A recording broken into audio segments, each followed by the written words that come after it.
Ok,សួស្តីអ្នកទាំងអស់គ្នាបន្តពីវីដេអូមុនវីដេអូនេះបង្ហាញរបៀបបិទនិងបើកឯកសារនៅក្នុង Word តាមពិតវាងាយស្រួលទេហ្នឹងយើងចូលមកកន្លែង Word យើងថ្ងៃមុនមកអូខេ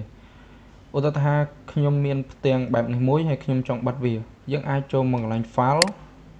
ហើយយើងជ្រើសរើសពាក្យថា Close នេះក៏បានខ្ញុំសុំយើងមួយទៀតយើងshortcut វាគឺ Control W អូខេគឺវាទៅបានដូចគ្នា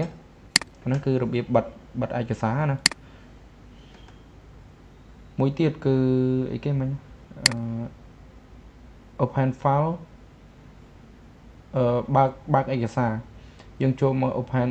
file open choose browser shortcut វាគឺcontrol បូក O អញ្ចឹងយើងចូលមកកន្លែង file ហើយ open មួយនេះហើយយើងជ្រើសរើសdocument ដែលយើងបានធ្វើមកឧទាហរណ៍ថ្ងៃមុនយើងបានធ្វើអានេះអញ្ចឹងយើងចុចមកអូខេនេះគឺរបៀបបើក file អញ្ចឹងយើងខ្លីៗប៉ុណ្ណឹងសិនបានហើយព្រោះចាំលើកក្រោយយើងស្វែងយល់អំពីផ្ទាំងកម្មវិធី Word នេះហើយ